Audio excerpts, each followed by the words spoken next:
club. Is that? Oh, you guys coming up? Oh, you got beer on the course? I'll take a beer. And What? They make Jordan cleats? God, I golf once every 3 years, but I'll get them. Frozen Snicker bars. I'll take about 6 of those. Yep. Yeah. Oh, wow, you have a nice fucking happy hour? Well, now you got to chill. I went to this corporate one. It was so bad in Florida, and the girls who were handing out drinks were topless. And there were these girls, their tits were out, and I was like, okay.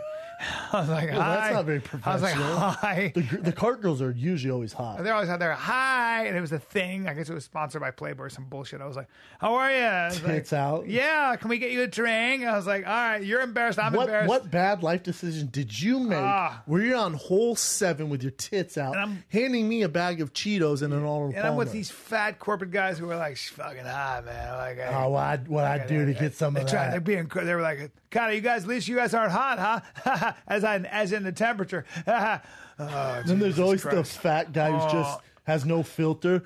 Sun's out, tits out, girls. And then they always say stupid things like, the brunette looks dirty. She looks dirty. She's the one. Yeah, bro, can you read that? I hate that. Yeah. She's dirty, is she? All right. I've been with a girl like that. That blonde with those tits. Yeah. That tits. I'm telling you, all you got to do, man. This is what you do.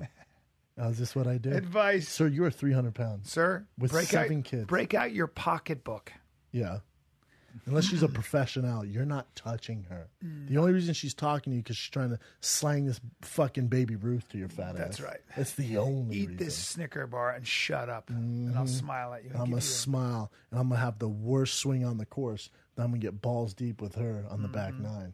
We going back 9. Those are my favorite guys, too, who spend a fortune on clubs, and they got the ball washers, and they got all kinds of shit. Oh, fuck you. Unless your name's Tiger Woods. Get on my face. Off. I'll look the part, though. He's just real aware, and when you're hitting mitts with him, it's not like you're doing, all right, let's do 1, 2, 3, 4, and they're like, let's do it again. It's more fight reactive, reaction time kind of stuff, and hitting combos as soon as he's holding them up and hitting you back and holding you in good position. So he's brilliant, man. Yeah, he's good. He's a guy who I think he deserves more credit, but he doesn't want it. No. Like, you don't see him when one of his fighters win, jumping up and down like Prillo at PrilloBoxing.com or whatever, he's always back, he's behind the scenes. Yeah. But what he's done with Bisping, Cyborg, I'm such a fan of the guy. Yeah, so Dwayne saw the opening in Luke Rockhold like months before the fight happened too.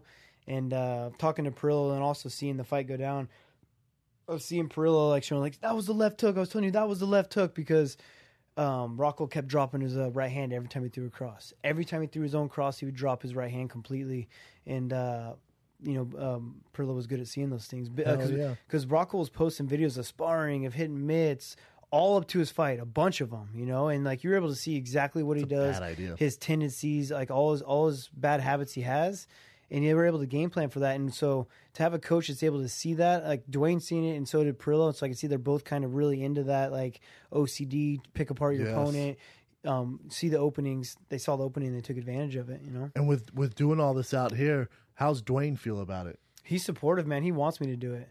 He's the one that like told me like I need to start working with other guys, get uncomfortable, getting put in these positions so that I'm out of camp right now. I'm able to do these learning curves and to work with new people. He's very supportive of it because he cares about me. He cares about me as an athlete. That's huge. And cares about like my growth. And he knows by me learning from everyone. Obviously, if someone's full of crap, he's going to tell me. He's like, yeah, that guy's full of shit. Don't listen to him. You're working with the best of the best, so it's and hard he knows to argue, that, yeah. And so he's very, very supportive, and he's pushed me out here to do it. So, it just shows that you made the right decision going with Dwayne because for those listeners now that don't know sport, it's very, very uncommon for a coach to go, yeah, go do that. Yeah. Because they're so worried because, they want the credit or they don't want their fighter changing up or doing something that's out of their, kind of money in their pocket, really, man. Say for some reason I came down here, fell in love with the training and told Dwayne, like, I'm moving, Like, see you, man. Yeah, so like a lot of trainers will be like, don't let guys train other places or they have big ego. They want to be insecure. The big man on campus and they won't let you do it. But I'm around great people, I'm around Dwayne Ludwig that wants me to move around, Elliot Marshall that learns from everyone. Elliot Marshall, when I go and learn from a new coach and I come back and I teach it to him, he'll absorb it to his style if he likes it. Love it. I came in a much better way. I was already established doing something else and like slowly built up to a place. I guess, but like I remember Seth Rogen at one point. He was working on that Judd Apatow movie, the stand-up movie, which I forget the title. Funny of, right? People. Bang. One of my Funny favorite People. movies, Adam Sandler. Wonderful flick. So Seth goes, I had to go up on stage in advance of the movie to prep and stuff. So, we went and did comedy gigs and whatnot. And he's like, and I realized that first 7-8 minutes, I'm just cruising on, hey, it's him. Yeah. He's been in movies. He's going, but about after that, man, if you're not fucking funny, they will let you know. They don't give a fuck who you are. That's right. I've always been worried about that. Like, I watched Michael Richards. I watched that happen to Michael Richards. He'd get on stage, Kramer from Seinfeld. Yeah.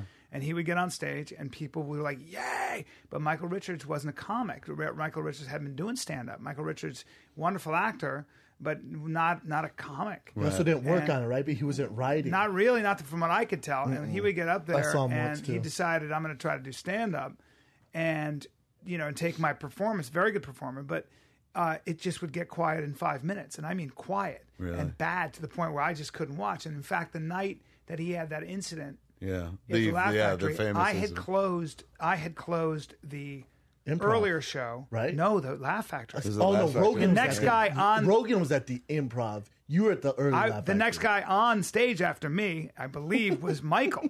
And I remember, and I had a bad experience and I've worked with him since. He's great, but I don't think he's a racist. I think what happened was he started to have another one of those bad sets. And I remember I went, I got to get out of here because I don't want to watch him not do well. Right. I just didn't want to see it. It's uncomfortable. Can I ask the crowd's so excited? A question? Yeah. If you're having a bad set, or do you have to hang in there? I believe if you're having a bad set, look, I've been doing it so long that I have such a bag of tricks that I'm not going to have a bad set. Not to be a dick. I got too many tricks. You can bring out the old. You can do that. A guitar. Give me music. I agree. I'm always overly prepared. Yeah. Myself. Sometimes the audience is just not listening to your music. Right. And I think what you have to do then is slow down, not speed up. A lot of people speed up. You slow down. You kind of acknowledge what's going on, and then you just kind of, I guess.